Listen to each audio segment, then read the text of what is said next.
राधे राधे दोस्तों, आज हम आपको सुनाएंगे अजब भाइयों की गजब कहानी। अगर आप हमारे चैनल पर नए हैं तो प्लीज़ हमारे चैनल को सब्सक्राइब करें, वीडियो को लाइक करें और शेयर करें। एक गांव था जिसका नाम सोनापुर था। उस सोनापुर गांव में एक वैदराज रहते थे जिनका नाम ज्ञानसुख था। गांव में उनकी बड़ी ही प्रतिष्ठा थी। लोग उनकी बहुत ही इज्जत करते थे क्योंकि लोगों को उनकी औषधि पर बहुत ही विश्वास था। वही अकेले जो वैद्य जी घर में कमाते थे, लेकिन अब वो बूढ़े हो चले थे। वैद्य जी के 3 हट्टे कट्टे बेटे थे, पर वो करते कुछ नहीं थे। वैद्य जी को इसी बात का गम सताता रहता था। कई बार वैद्य जी ने अपने बड़े बेटे सदानंद से कहा था, बेटा मुझसे वैदक सीख लो, तुम्हारे जीवन में काम आएगा। बेटा मेरे मरने के बाद इसको कौन करेगा और वैद्य की परंपरा ही खत्म हो जाएगी, मेरे साथ चली जाएगी। तुम इसे सीख लोगे तो कल को घर का खर्चा भी निकलेगा और यह परंपरा भी आगे बढ़ती रहेगी। पर उनके बेटा इस बात को एक कान से सुनता और दूसरे से निकाल देता। अब धीरे धीरे समय बीत रहा था। एक बार वैद्य जी बहुत बीमार पड़ गए। उनके बचने की कोई उम्मीद नहीं रही। वैद्य जी अपनी अंतिम घड़ियां गिन रहे थे। बड़े बेटे सदानंद को आज बहुत महसूस हो रहा था कि मैंने तो अपनी जीविका के लिए कुछ सीखा ही नहीं। अभी भी जो वैद्य जी से कुछ पूछ लूं तो वह अपने पिता के पास पहुंचा। तब तक गांव की एक महिला वैद्यराज के पास दवा लेने आई थी। वैद्यराज ने उस दवा का नुस्खा बताया। सदानंद ने उनके अंतिम शब्द सुन ही पाए, हरर और सनाए की बराबर एक एक मात्रा लेकर उसका चूर्ण बना लो और ठंडे पानी के साथ खा लो। वह महिला दवा लेकर चली गई। सदानंद ने वह नुस्खा सीख लिया। थोड़ी देर में वैद्य जी की तबीयत ज्यादा खराब होने लगी। उनकी सांसें उखड़ने लगी और हालत उनकी बिगड़ती चली गई और रात में ही वैद्य जी का देहांत हो गया। इसके बाद उनके जो बेटे ने जो उनको मृत घोषित कर दिया और जो वैदक की जो परंपरा थी उसके लिए सदानंद ने वैद्य जी की गद्दी संभाल ली। अब वैद्य जी जो वह बन गए और दवा दिए करेंगे। दुकान खोलकर सदानंद सुबह से शाम तक बैठा रहा, लेकिन कोई भी मरीज नहीं आया। शाम होते होते एक धोबिन दवाई लेने आई तो सदानंद की आंखें चमक उठी। वह बहुत दुखी थी। आते ही उसने रोना शुरू कर दिया। जब उसने रोने का कारण पूछा तो उसकी आवाज नहीं निकल रही थी। सदानंद ने पूछा, क्या हुआ? तो वह धोबन कहने लगी, वैद्य जी मेरा गधा खो गया है, वही मेरी रोजी रोटी थी, उसके बिना अब मैं क्या करूंगी। धोबिन जोर से रो पड़ी। तो सदानंद कहने लगा, घबराओ मत, तुम्हारी परेशानी दूर हो जाएगी। 1-1 ग्राम हरर और सनाए को बराबर मात्रा में चूर्ण बनाकर ठंडे पानी के साथ खा लो। एक पुड़िया खाते ही धोबन को दस्त लग गए। वो बार बार खेत में जाती और पूरा दिन इसी क्रम में हो गया। अब वह धोबन ढाल हो गई। शाम को वह दूर एक खेत में गई तो देखा कि उसका गधा एक खेत के कोने में चर रहा था। धोबन बहुत खुश हो गई और रात में वैद्यराज को दवा के पैसों के साथ साथ थोड़ी बख्शीश के रुपए भी मिलाकर दे आई। उस नगर के राजा की महारानी की वह धोबन मुंह लगी हुई थी। तो वह महारानी कहने लगी कि महाराज आजकल राजकाज में बहुत व्यस्त रहते हैं, कई दिन हो गए महल भी नहीं आ पाए। महारानी बहुत परेशान थी। तो धोबिन ने जो कि महारानी के कपड़े देने गई तो देखा महारानी बहुत उदास थी, क्योंकि वह तो महारानी की मुंह लगी हुई धोबिन थी। धोबिन बोली, महारानी जी क्या हुआ जो आपके मुख पर उदासी छाई हुई है? अब तो रानी की आंखों में आंसू आ गए।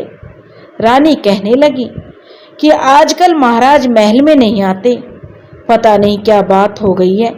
कहीं से सूचना मिली है कि महाराज दूसरी शादी का जुगाड़ कर रहे हैं। धोबिन को यह बात सुनकर बहुत दुख हुआ। उसने राज भरे स्वर में कहा, महारानी जी एक बात कहूं, इसका उपाय है। महारानी ने अधीरता से कहा, अरे धोबिन क्या बात है, बता जल्दी से, कुछ भी हो मैं करने के लिए तैयार हूं। धोबिन कहने लगी, महारानी हमारे पड़ोस में एक वैद्य जी रहते हैं, वह बहुत ही गुणी हैं और हर मर्ज का इलाज वो कर देते हैं। हमारे गांव के पड़ोस में ही रहते हैं। महारानी ने तुरंत आदेश दिया, जाओ तो फिर वैद्यराज को तुरंत ही लेकर आओ और मुझे दवा दिलवाओ। दासी चटपट वहां गई और वैद्य जी को महारानी की खबर सुनाई। वैद्य जी ने जब यह बात सुनी तो उनके मन में थोड़ी शंका हुई। उन्होंने मन ही मन सोचा, यहाँ तो मैं धांधली कर रहा था, पर वहाँ तो मेरी पोल खुल जाएगी तो राजा मुझे सूली पर चढ़ा देगा। लेकिन महारानी का आदेश था, टाला भी नहीं जा सकता था। वह सोचने लगा, अगर नहीं गए तब भी वही हाल होगा, यानी इधर कुआं उधर खाई, और सदानंद जी की जान जो अब आफत में पड़ गई। मरना तो दोनों तरफ से ही था। तो सदानंद ने सोचा, इसलिए उसने महारानी के यहाँ जाना ही उचित समझा। उन्होंने बैधक का झोला उठाया और दासी के साथ महारानी के यहाँ चले गई। उन्होंने महारानी को दवा दी, 1 ग्राम हरर और 1 सनाय का चूरन बनाकर पुड़िया देते हुए कहा कि महारानी इसे पानी के साथ खा लो, और वैद्य जी अपने घर चले गए। महारानी ने 1 पुड़िया खाई और उसकी हालत खराब होने लगी। उसका भी धोबिन की तरह हाल हुआ। उनकी इतनी ज्यादा हालत खराब हो गई कि यह खबर महाराज तक पहुंची। महाराज सब राजकाज छोड़कर भागते हुए आए। सभी कामों की महाराज ने छुट्टी कर दी और पूरी रात महारानी के सिराने बैठे रहे और उनकी सेवा करते रहे।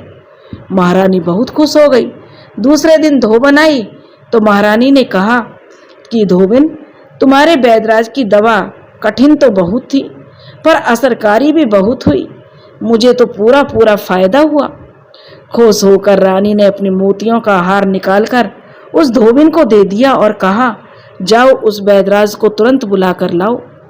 धोबिन वैद्यराज को बुलाने गई तो उसको देखते वैद्यराज कांपने लगे।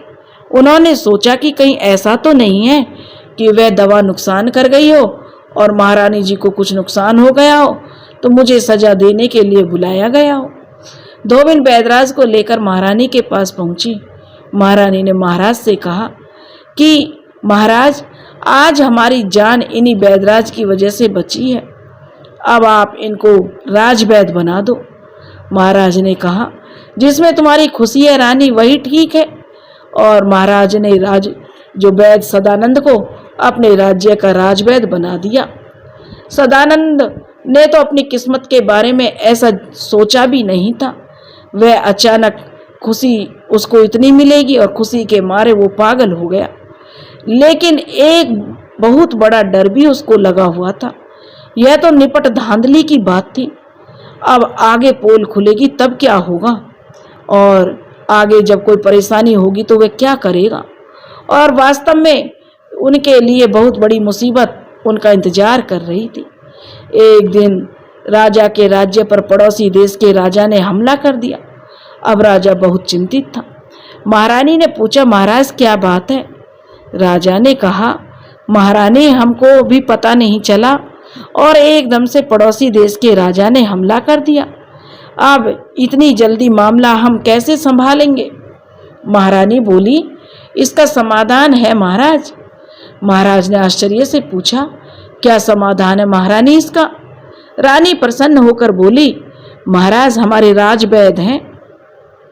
महाराज ने आश्चर्य से पूछा, राजवैद्य? भला राजवैद्य इसमें क्या कर सकते हैं? महारानी बड़े गर्व से बोली, उनके पास हर मर्ज की दवा है महाराज। तो महाराज कहने लगे, लेकिन राजवैद्य इनके पास हर मर्ज की दवा है तो राजवैद्य को इन किस लिए बनाया गया है? इसीलिए तो बनाया गया है कि वो हमारे काम आ सकें। महाराज बोले, मेरी तो कुछ समझ में नहीं आ रहा। रानी कहने लगी, अभी आपको सब समझ आ जाएगा। तभी रानी ने दासी से कहा, जाओ वैदराज को बुला कर ले आओ। दासी जब सदानंद के यहाँ पहुंची तो सदानंद उसको देखकर घबरा गया और मन में सोचने लगा कि अब कौन सी मुसीबत आने वाली है। अब क्या हो गया? क्या किसी को कोई परेशानी हो गई है, या कोई बीमार हो गया है, या मुझे दवा देने के लिए बुलाया गया है? हे भगवान, अब मैं क्या करूं? मुझे तो कुछ आता भी नहीं है। इस तरह से अभी सदानंद सोच ही रहा था कि दासी ने कहा, चलो वैद्य जी, आपको महाराज बुला रहे हैं। सदानंद ने सोचा, अब तो निश्चित रूप से कोई ना कोई कारण है, मरता क्या ना करता, जाना तो पड़ेगा ही। ऐसा सोचकर सदानंद ने अपनी हरर और सनाए एक थैली में रख ली और चलने के लिए तैयार हो गए।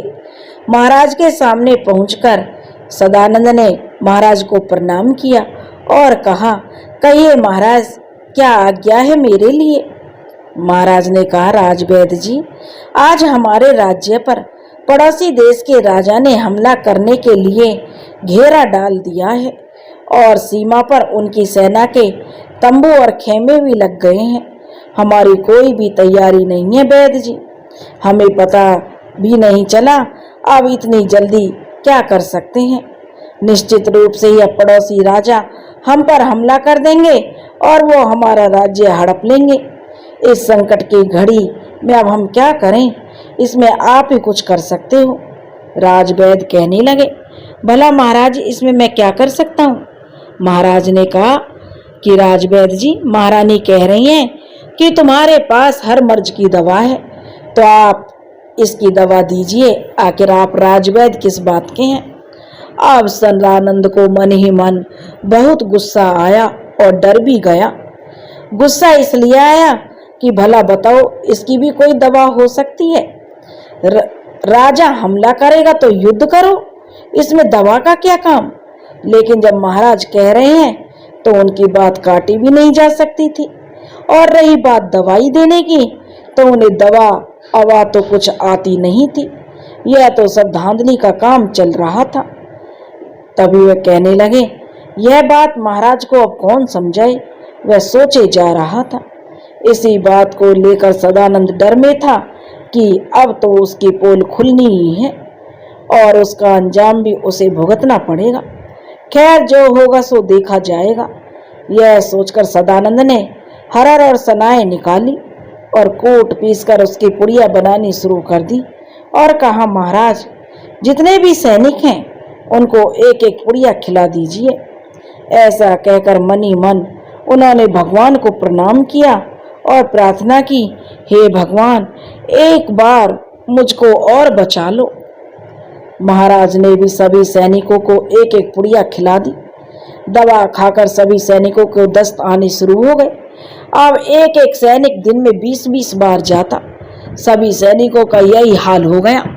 सुबह से सैनिकों के बार बार आने जाने के क्रम में उनका यह कार्यक्रम अनगिनत बार और अनवरत चलता जा रहा था और रात तक चलता रहा। सीमा पर डेरा पड़े हुए पड़ोसी देश के दो जो जासूस नियुक्त कर रखे थे कि कैसे भी पता लगाओ और देखो कि सैनिकों की गणना करो कि सेना में कितने सैनिक हैं और उसी के अनुसार जो हम रणनीति बनाएंगे। पड़ोसी राजा के जासूस सीमा पर खड़े हुए थे। बहुत सवेरे से ही दोनों जासूस एक ऊंचे टीले पर खड़े हो गए। राज्य के परकोटे के बाहर जो काई खुदी हुई थी, वहां पर सैनिकों के दिशा मैदान आने के क्रम को वो देख रहे थे। असल में उन जासूसों के खुरापाती दिमाग में यह विचार आया कि सवेरे सवेरे जब सैनिक दिशा मैदान को आते हैं तभी अच्छे से उनकी गिनती हो सकती है। अब दोनों जासूस गिनती करने में लगे हुए थे। बड़े अंधेरे से सैनिकों को दिशा मैदान आने का क्रम शुरू हो गया तो दोनों जासूस उनके लोटे गिनते गिनते थक गए। अब रात होने को आई। तब उनमें से एक जासूस भागता हुआ अपने राजा के पास गया और हाँफते हुए बोला, महाराज, हमसे बड़ी भूल हुई है, हमने बहुत बड़ा धोखा हुआ है हमें। पड़ोसी महाराज ने कहा, क्या हुआ? जासूस बोला, महाराज, उनकी सेना में जो हमारे जासूस थे उन्होंने हमें झूठी सूचना दी है। उन्होंने राजा के सैनिकों को गिनने में गलती कर दी। उनके सैनिक जितने बताए थे उतने सैनिक नहीं हैं। हमारे सैनिकों से उनकी 100 गुना गिनती ज्यादा है। सवेरे से ही हम 2 लोग उनके सैनिक गिनने में जुटे हुए हैं। वह दिशा मैदान आ रहे हैं और उनके हम लोटे गिनते गिनते थक गए हैं, लेकिन अभी तक उनका आना खत्म नहीं हुआ। महाराज, उनके सैनिकों की गिनती अभी भी अंधेरे में है। अभी भी सही बात पता नहीं चल पाई है। हमारे साथ बहुत बड़ा धोखा हुआ है, या फिर हमारे जासूसों को उन्होंने पकड़ लिया है और उनके द्वारा हमें झूठी सूचना देकर फंसाने के लिए बुलाया गया है, ताकि हम यहाँ पर हमला बोलें और वह हमें हराकर आपको कैद कर लें और आपका राज्य हड़प लें। अब पड़ोसी राजा ने यह बात सुनी तो उसके चेहरे पर तो हवाइयाँ उड़ने लगी। पड़ोसी राजा ने कहा, तुम सच कह रहे हो जासूस, यह तो बड़े सौभाग्य की बात है कि तुम जैसे होनहार जासूस मेरी सेना में हो। यह भी अच्छा हुआ कि तुम जैसे काबिल जासूस आज सवेरे ही हमने लगा दिए थे, और हमने यह भी पता करने की कोशिश की कि उनके सैनिकों की संख्या पता कर लें। यह तो हमारा दिमाग काम कर गया, नहीं तो आज समझो हमारा सत्यानाश हो ही गया था। ऐसा कहकर पड़ोसी राजा ने अपने सेनापति को बुलाया और आदेश दिया, सेनापति जी, फौरन यहाँ से कूच करो और यहाँ से निकल लो। हमें धोखा हुआ है। यहाँ के राजा की सेना तो हमसे 100 गुनी है। हम मारे जाएंगे, एक भी नहीं बचेगा। सेनापति ने कहा, जो आज्ञा महाराज, और कहकर फौरन ही वहां से डेरा तंबू उखड़ने शुरू हो गए। इधर राजा, मंत्री, सेनापति सदानंद और राजवैद्य जो एक साथ बैठे थे और इंतजार कर रहे थे कि कब उनकी तरफ से हमला हो। जब पूरी रात शांति से छाई रही, तब सवेरे उनके जासूस देखने गए कि देखे युद्ध के क्या हाल चाल हैं और अभी तक उन्होंने हमला क्यों नहीं बोला। उन्होंने देखा वहां पर तो धूल उड़ रही है और जहां तंबू खेमे गाड़े गए थे वहां उनके उखाड़े जाने के गड्ढे और निशान बाकी हैं और कुछ भी नहीं है। यह देखकर जासूस हैरान रह गए। यह खबर पर जाकर उन्होंने अपने राजा को सुनाई और कहा, महाराज, राजा, पड़ोसी राजा तो डरकर भाग गया। राजा यह खबर सुनकर खुशी से नाच उठा। सदानंद एक बार फिर अपने सौभाग्य पर इतराने लगा। महारानी ने खबर जब यह सुनी तो कहने लगी, महाराज, मैंने कहा था ना, राजवैद्य की दवा थोड़ी कठिन जरूर है लेकिन बहुत कारगर है। अब इस बात का लोहा तो राजा भी मान गए थे। उन्होंने राजवैद्य को बुलवाया और उन्हें खूब सारा पुरस्कार दिया, असरपियों की बरसात कर दी और उनके लिए एक महल भी बनवा दिया और कहा, अब आप यहीं आकर रहिए। सदानंद बड़े आराम से रहने लगा। एक निठल्ला तो काम से लग गया था, अब रह गए बाकी के 2 निठल्ले। उसके साथ उसके दोनों भाई परमानंद और ब्रह्मानंद भी आ गए थे। वे कुछ करते धरते तो नहीं थे, आराम से खाते पीते और सोते और घूमते थे। सदानंद की पत्नी उन्हें रोज ताना मारती और भुन भुनाती रहती थी कि यह मुष्टंडे पड़े पड़े खाते हैं, कोई काम धाम क्यों नहीं ढूंढते। अपनी भाभी की रोज रोज की चिक चिक से परमानंद अब ऊब गया था। अब उसने फैसला कर लिया कि वह नौकरी जरूर ढूंढेगा और करेगा। अपनी भाभी से उसने कह दिया कि भाभी, तुम चिंता मत करो, तुम्हारा मैं नहीं खाऊंगा, ऐसा नकारा भी मैं नहीं हूँ। और ऐसी लंबी लंबी बातें हाँककर वह नौकरी तलाश में चला गया। परमानंद रोज नौकरी ढूंढने के लिए निकलता पर उसे नौकरी नहीं मिलती। रात को वह आकर खाता पीता और सो जाता। दूसरे दिन फिर नौकरी ढूंढने निकलता। सदानंद की पत्नी को लगता था कि यह निकम्मा बहाना बना रहा है, नौकरी नहीं ढूंढने जाता है, नहीं तो क्या इसको अब तक नौकरी नहीं मिल जाती। और बताओ, उसकी भाभी कहने लगी, कब तक इसको खिलाया जाए। यह सोचकर वह उसको झिड़कती रहती। परमानंद स्वभाव से बहुत डरपोक था, लेकिन डींगे मारना बहुत जा मारता था। हर वक्त डींगे हाँकता रहता। इसी वजह से सदानंद की पत्नी उस पर शक करती थी कि यह बहाना बनाता है, नौकरी वोकरी नहीं ढूंढता। एक दिन परमानंद ने कहा, मेरे लिए खाने के लिए कुछ बना देना भाभी, मैं नौकरी ढूंढने जाऊंगा। सदानंद की पत्नी ने कहा ठीक है, और उसके लिए 30 लड्डू बनाए और उन लड्डुओं में घातक जहर मिला दिया। परमानंद दूसरे दिन जब नौकरी ढूंढने के लिए जाने को तैयार हुआ तो उसने कहा, भाभी मेरा खाना तैयार है और जलपान मेरा बांध दो। उसकी भाभी कुटिल मुस्कान मुस्कुराती हुई उसके लिए जलपान बांध दिया और कहने लगी, देवर जी तुम्हारा जलपान तैयार है, ले जाओ और अब कभी लौट कर भी मत आना। परमानंद ने खुश होकर कहा, भाभी अब मैं नौकरी ढूंढ कर ही लौटूंगा, ऐसे नहीं लौटूंगा। इतना कहकर उसने अपना घोड़ा सजाया और खाने की पोटली ले ली और चल दिया। इससे उसने जो घर से निकलकर पूरब की तरफ रुख किया। चलते चलते उसे 1 घंटा हो गया। उसने अपने राज्य की सीमा लांघी और शांति नगर की सीमा में प्रवेश कर गया। शांति नगर में उस समय डाकुओं का बड़ा आतंक था। वहां की प्रजा उन डाकुओं से थर थर कांपती थी। वे डाकू बड़े ही निर्दयी थे। जहां कहीं भी उनका दाव लगता उन्हें वो लूट लेते थे और जो कोई उनका विरोध करता तो उसे मार डालते थे। अभी तक उस राज्य के सेनापति, मंत्री, राजा स्वरूप सिंह और बड़े बड़े सूरमा सब जतन करके हार चुके थे। राजा ने उन डाकुओं के ऊपर एक भारी रकम का इनाम भी घोषित कर रखा था, लेकिन अभी तक उन डाकुओं पर कोई भी हाथ नहीं डाल पाया था और न ही उनका पता लगा पाया था। वे डाकू आंधी तूफान की तरह आते, लूटमार करते और सैकड़ों मील तक फैले घने विकट जंगलों में गायब हो जाते। यह 30 डाकुओं का दल था और ये 10 बड़े ही दुर्दांत थे। इस तरह शांति नगर राज्य कहने को तो शांति नगर था, लेकिन अशांति का अड्डा बन चुका था। परमानंद ने शांति नगर में उन्हीं घने जंगलों में कदम रखा। उसका घोड़ा सरपट भागा जा रहा था। उसने घना जंगल पार करके एक मैदान में प्रवेश किया और चलते चलते वह थक चुका था, इसलिए वह एक पेड़ के नीचे विश्राम करने के लिए लेट गया। लेटते ही उसे नींद आ गई।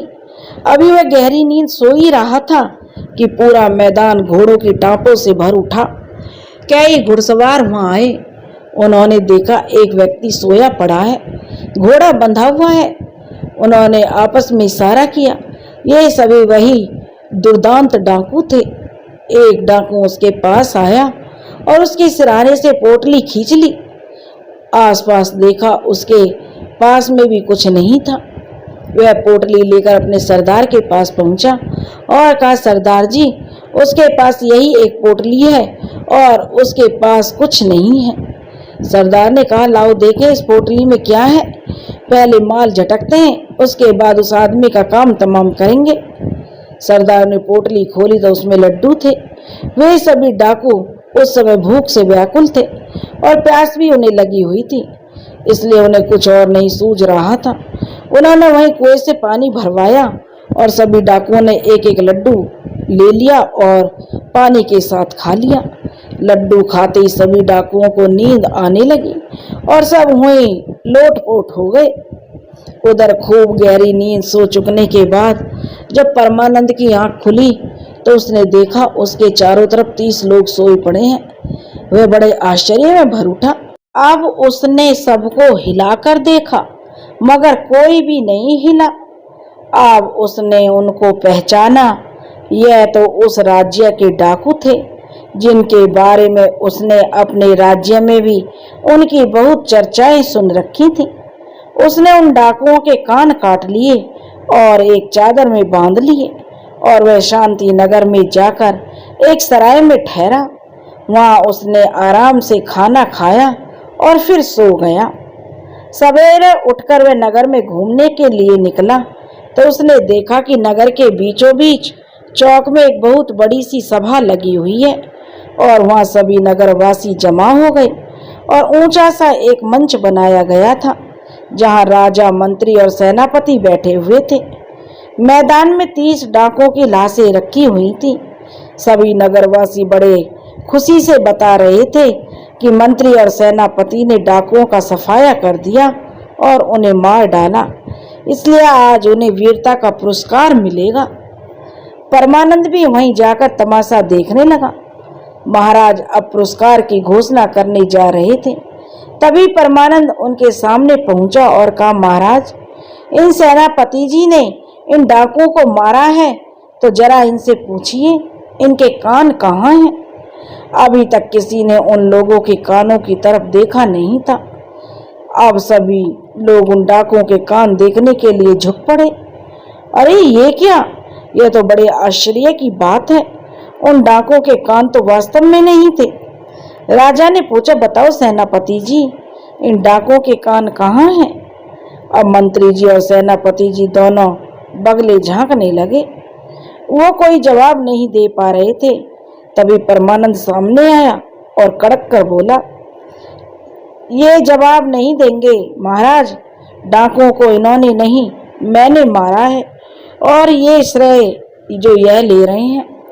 राजा ने मंत्री और सेनापति से पूछा, क्यों सेनापति जी ये सही कह रहे हैं? सेनापति ने कोई जवाब नहीं दिया। ये और वे जवाब क्या देते। कहते हुए परमानंद ने कहा कि महाराज ये क्या जवाब देंगे, और परमानंद ने झट से चादर खोल डाली जिसमें डाकुओं के कान थे और महाराज से कहा, महाराज, इन डाकुओं को मैंने मारा है और सेनापति जी इसका श्रेय आप झूठा ले रहे हैं। अब महाराज को बहुत क्रोध आया। उन्होंने उसी समय सेनापति को उसके पद से हटा दिया और परमानंद को अपने राज्य का सेनापति बना लिया और उसी समय सम्मान उन्हें 30 मारखां की उपाधि दे दी। अब शांति नगर के सेनापति परमानंद बन चुके थे। उन्होंने तो यह कभी सोचा भी नहीं था कि उनकी जिंदगी में ऐसा मौका आएगा। अब परमानंद के लिए धन और शान शौकत की कोई कमी नहीं थी, मगर कभी उनकी असली परीक्षा बाकी थी और सबसे बड़ी परीक्षा अभी उनका इंतजार कर रही थी। परमानंद के तो अब अच्छे दिन आ गए थे। अब तो वह चैन की बंसी बजाते थे। सेनापति तो पद से हटा दिए गए, लेकिन सेनापति ने एक काम किया, अपनी बेटी का विवाह इस सूरवीर परमानंद से कर दिया। उन्होंने सोचा इतना वीर साहसी शायद इस धरती पर कोई नहीं है। इस प्रकार उनका सौहार्द बना रहा और अच्छे दिन गुजर रहे थे। तभी मुसीबत ने दस्तक दी। यह उन दिनों की बात है जब छोटे छोटे राज्य होते थे और वो एक दूसरे राज्य पर हमला करते रहते थे। जो भी कमजोर पड़ता वह उस पर हमला करके उसे अपने राज्य में मिला लेते थे और यह क्रम चलता रहता था।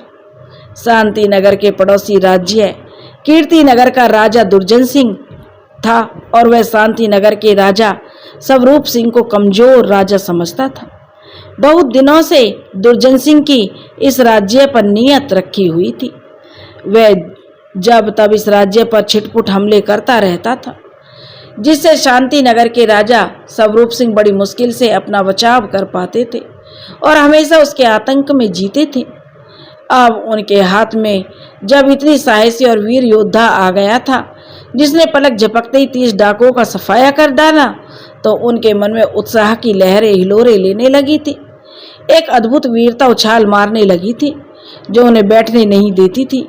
सर्वथा नवीन जोश का संचार हो गया था जिसने उनके प्राणों को विफल कर दिया था। उन्होंने जल्दी से झटपट सभा बुला डाली कि अब देरी करना ठीक नहीं था।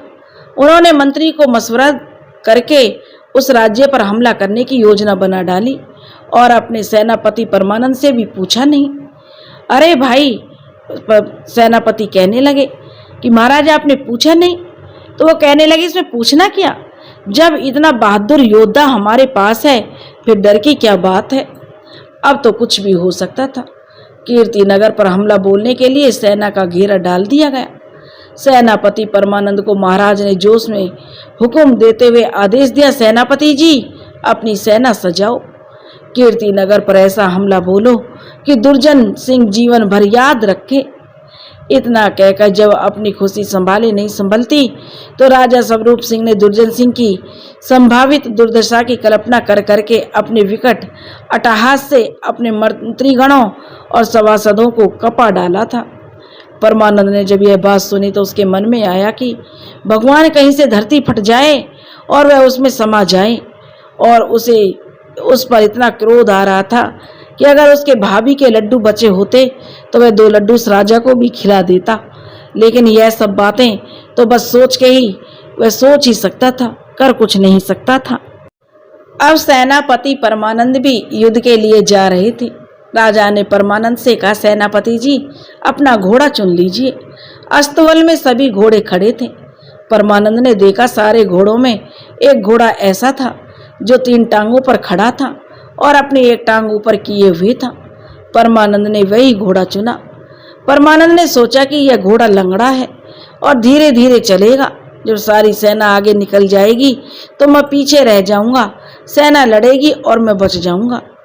उसके इस घोड़े के चयन को देखकर मंत्री ने सराहना की और राजा से कहा, देखिए महाराज, सेनापति जी कितने पारखी हैं। इन्होंने सबसे उच्च नस्ल के घोड़े को चुना है। असल में इस घोड़े की नस्ल ऐसी होती है कि यह अपने एक पैर को बराबर आराम देता रहता है, इसलिए देखने में लगता है कि यह 3 पैरों पर खड़ा है। एक पैर को बराबर आराम देता रहता है, इसलिए भागने में सबसे तेज घोड़ा होता है।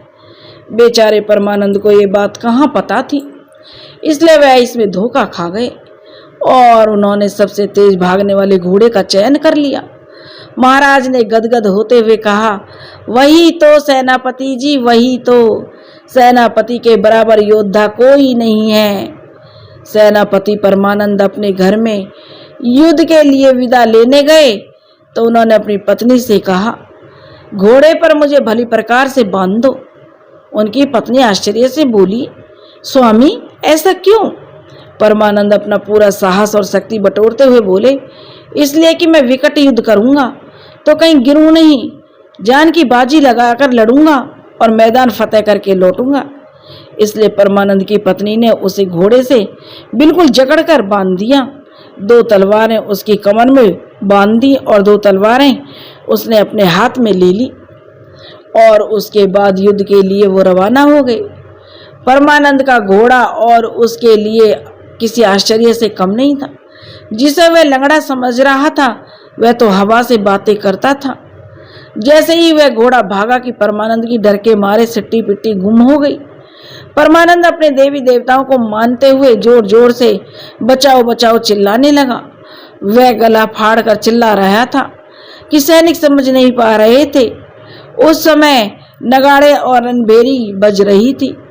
उनमें उनकी आवाज में यही समझ आ रहा था कि यह जोशपूर्ण स्वर है और सैनिकों के उत्साह के लिए नारे लगाए जा रहे हैं और जो सेनापति जी जोश में दौड़े चले जा रहे हैं। सेनापति परमानंद घोड़े से बंधे होने के कारण 2 तलवारें उनकी कमर में बंधी हुई थी, 2 तलवारें उनके हाथों में थी। जैसे ही घोड़ा भागा तो उनकी तो जो रूह कांप गई। बाप रे, इतनी तेज चाल का घोड़ा! पहले तो वो हिम्मत बांधे रहे और फिर डर के मारे गला फाड़ फाड़ कर चिल्लाने लगे, बचाओ बचाओ। रणभेरी और युद्ध के नगाड़ों में सिर्फ उनकी गला फाड़ आवाज ही सुनाई दे रही थी। वह क्या कह रहे हैं यह कोई समझ नहीं रहा था। उनकी जोशपूर्ण सिंह गर्जना से सैनिकों में अभूतपूर्व और अविश्वसनीय उत्साह बढ़ता जा रहा था। जितने वेग से उनका घोड़ा भाग रहा था उतनी जोर से वह दहाड़ रहे थे और इन सबसे जोर उनकी सेना का जो जय घोष के नारे लगाती हुई भागती चली जा रही थी। अपना हाल तो परमानंद जानते थे। युद्ध मैदान में जाते ही उनका सारा शरीर कांप रहा था।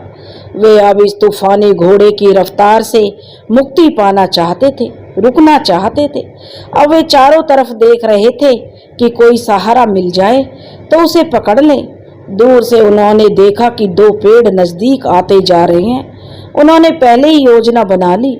उन्होंने तलवारें फेंक दी और जैसे ही घोड़ा सरपट पेड़ों के बीच से निकला उन्होंने वह पेड़ पकड़ लिया, इस उम्मीद से कि शायद उससे घोड़ा रुक जाए। मगर वह तूफानी घोड़ा कहाँ रुकने वाला था। वह जोर लगाकर भागा तो वह दोनों जो पतले पेड़ उखड़कर परमानंद के हाथों में आ गए। अब परमानंद की मूर्ति बहुत ही भयानक दिखाई दे रही थी।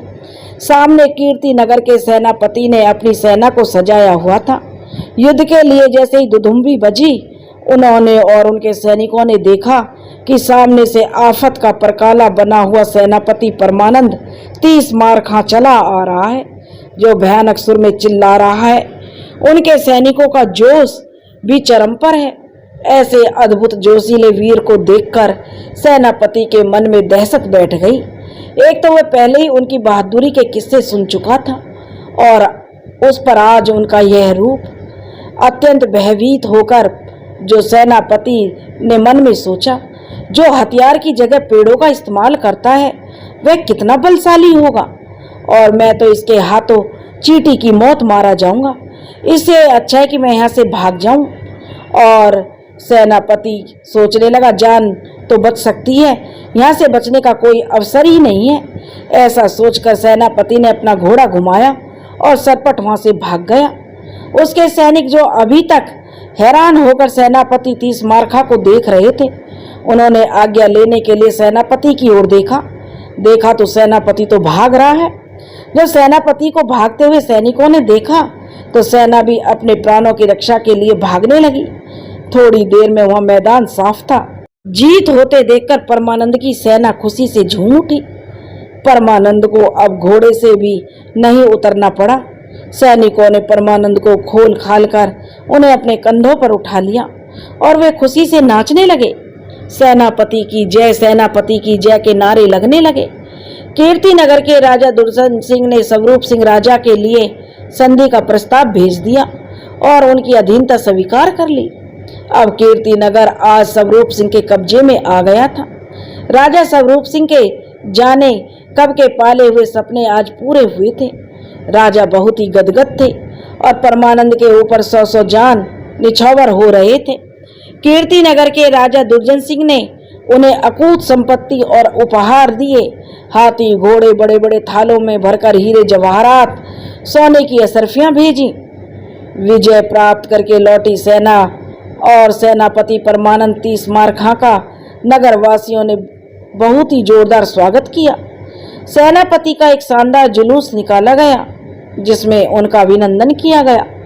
राजा स्वरूप सिंह ने उनके लिए खजाने के द्वार खोल दिए और एक शानदार महल बनवा दिया। अब वो राजा के सबसे खास बन चुके थे। इस तरह परमानंद के दिन बड़े ही सुख से बीतने लगे। उधर ब्रह्मानंद विजयनगर की सीमा में दाखिल हुआ, जो कि तीसरा भाई था। वह राजा सोमवर्मन के दरबार में पहुंचा। राजा को प्रणाम करके ब्रह्मानंद बोला, महाराज हमें अपने यहाँ सेवा करने का मौका दीजिए। मैं नौकरी की तलाश में आपके यहाँ आया हूँ। राजा सोमवर्मन ब्रह्मानंद के बातचीत करने के ढंग से बहुत ही प्रभावित हुए और उन्होंने कहा, मैं तुम्हें अपने यहाँ रख लूंगा, लेकिन यह तो बताइए आप काम क्या करेंगे। ब्रह्मानंद ने कहा, महाराज आप मुझे अपना सलाहकार बना लीजिए। राजा चौंके और लेकिन थोड़ी नाराजगी भरे स्वर में बोले, इतने बड़े पद पर मैं तुम्हें कैसे रख सकता हूँ। ऐसे तो कई लोग आते हैं, अरे हर किसी को ऐसे ही थोड़ी ना इस पद के लिए रखा जा सकता है। यह तो बहुत जिम्मेदारी वाला काम है और सबसे पहले तुम यह साबित करो कि तुम मेरे पहले वाले सलाहकार से ज्यादा योग्य हो, तभी तो मैं उसे हटाकर तुम्हें रखूंगा। पहले तुम ये साबित करो कि तुम सलाहकार बनने के योग्य हो भी या नहीं। ब्रह्मानंद बोला, महाराज बताइए, मैं हर परीक्षा देने को तैयार हूँ। मुझ में दिमाग की कमी नहीं है, इसलिए मैंने ऐसा कहा था। महाराज ने सोचा, यह अपने मुंह मियाँ मिट्ठू बन रहा है, अपने आप ही अपनी तारीफ कर रहा है, कहीं यह बड़बोला तो नहीं है। इसकी परीक्षा लेकर देख ली जाए, देखें तो यह क्या करता है। महाराज ने कहा, ठीक है, मैं तुम्हारी 3 परीक्षाएं लूंगा। अगर तुम मेरी तीनों परीक्षाओं में पास हो जाओगे तो मैं तुम्हें अपना सलाहकार बना लूंगा और तुम जो भी वेतन मांगोगे मैं तुम्हें दे दूंगा।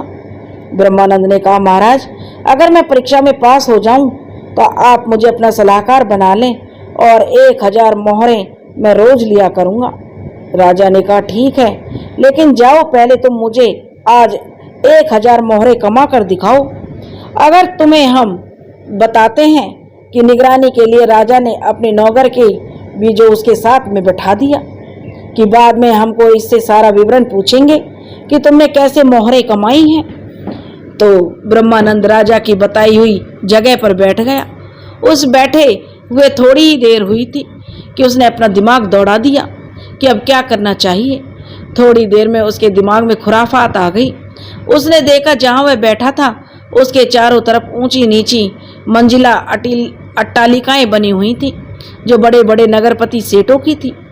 ब्रह्मानंद उनमें से एक सेठ के पास गया और बोला, सेठ जी देखिए, खगोल शास्त्र का अध्ययन करने के लिए मुझे राजा ने तारे गिनने का काम लगा रखा है और मुझे तारे गिनने हैं और इधर के तो तारे मैं गिन लिए हूँ, मगर आपकी अटारी के पीछे के तारे नहीं गिन पा रहा हूँ। मेरी बात का विश्वास नहीं है तो इस नौकर से पूछ लो। ब्रह्मानंद ने अपने साथ आए हुए नौकर की तरफ इशारा करते हुए कहा, तो नौकर ने भी तुरंत स्वीकृति में अपनी मुंडी हिला दी।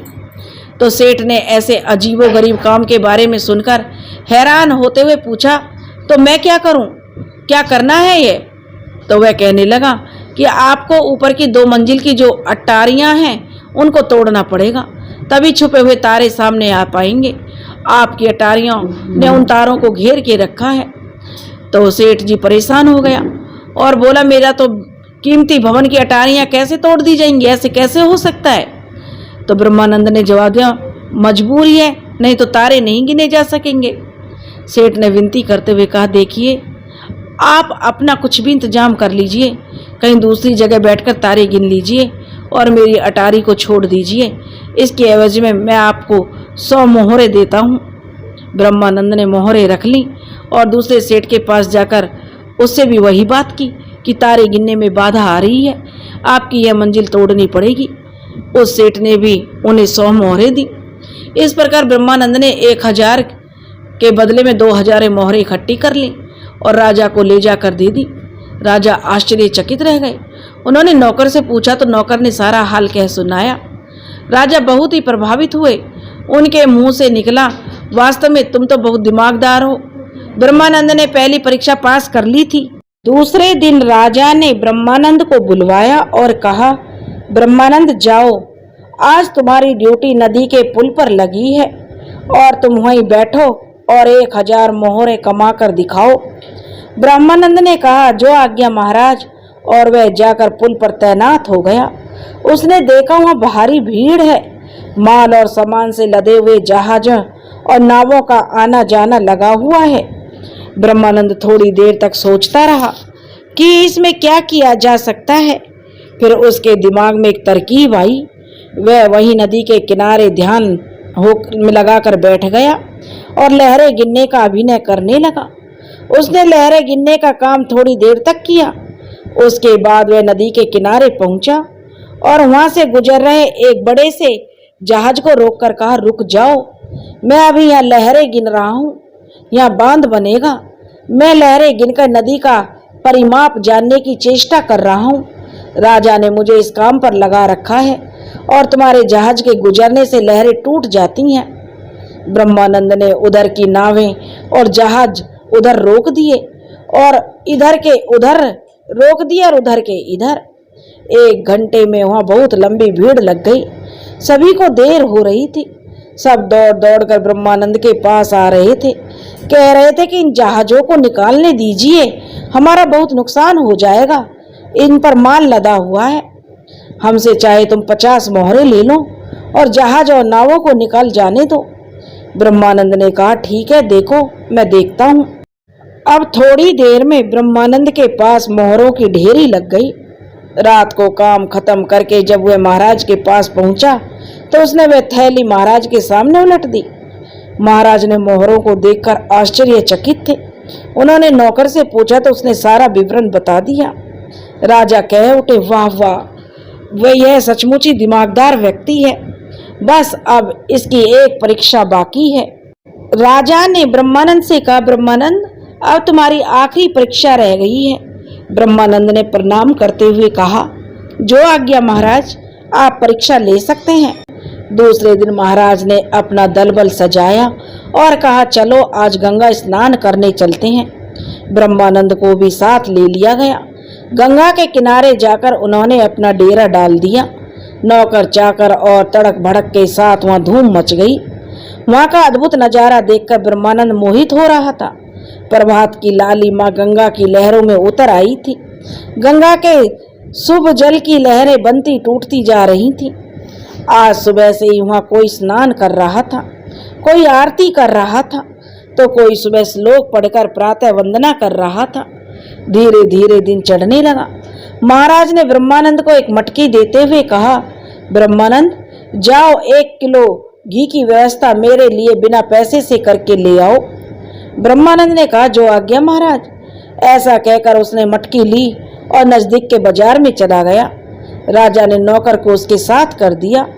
ब्रह्मानंद एक दुकानदार के पास गया और कहा, माँ हमारे मालिक यहाँ पास में ठहरे हैं, 1 किलो घी चाहिए। उसने कहा, ठीक है ले लो, पहले मैं अपने मालिक को दिखा दूं, पसंद कर लेंगे तभी तो लूंगा ना, ब्रह्मानंद कहने लगा। थोड़ी देर बाद ब्रह्मानंद घी की मटकी लेकर लौट आया और वापस उस दुकानदार को दे दिया और क्रोधित होते हुए बोला, तुम नकली घी बेचते हो। हमारे मालिक ने देखा तो वो नाराज हो गए, वह तो यह मटकी ही फोड़ दे रहे थे। मैंने उनसे कहा है कि यह घी दुकानदार का है और नष्ट हो जाएगा, तो उनको मैं बड़ी मुश्किल से मैंने मनाया है। घी वास्तव में मिलावटी था। दुकानदार थोड़ा घबरा गया। उसने कहा, कोई बात नहीं, मैं वापस कर लेता हूँ। उसने घी वापस अपने बर्तन में डाल दिया। मटकी में जो घी लगा रह गया उसे ब्रह्मानंद भली भांति पहुंचकर एक बर्तन में ले गया। अब वह दूसरे दुकानदार के पास जा पहुंचा और उससे कहा कि 1 किलो घी चाहिए। वहां भी उसने वही बात दोहराई। उसका घी वापस करके मटकी पहुंचकर उस बर्तन में कर लिया। इस प्रकार घंटों तक वह बाजार में एक से दूसरी से तीसरी दुकानों पर घूमता रहा और अब उसका बर्तन थोड़े थोड़े घी से भर चुका था। फिर उसने वह बर्तन महाराज को दे दिया। महाराज ने कहा, पूरा घी हो गया? ब्रह्मानंद ने कहा, देख लीजिए महाराज, 1 किलो से ज्यादा ही है। महाराज ने उस नौकर से सारा हाल चाल पूछा तो नौकर ने हाँ में सिर हिलाया और सारी बात बता दी। अब राजा बहुत प्रसन्न हुआ। उनका पहले वाला सलाहकार वास्तव में इतना बुद्धिमान नहीं था। राजा ने वापस आकर सलाहकार को हटाकर ब्रह्मानंद को अपना सलाहकार नियुक्त कर लिया। ब्रह्मानंद धीरे धीरे राजा का दाहिना हाथ बन चुका था। सब महत्वपूर्ण सलाह मशविरा राजा उसी से लेते थे और कई महत्वपूर्ण फैसले उसके बिना अधूरे रहते थे। ब्रह्मानंद के दिन भी बड़े सुखपूर्वक बीत रहे थे। इस प्रकार से सभी भाइयों ने अपने लक्ष्य को प्राप्त कर लिया था। उनकी किस्मत ने उनका साथ दिया था। दोस्तों, अनोखे भाइयों की अनोखी कहानी थी और तीनों भाइयों की अनोखी कहानी अगर आपको पसंद आई हो तो प्लीज़ हमारे चैनल को लाइक करें, सब्सक्राइब करें और शेयर करें। राधे राधे।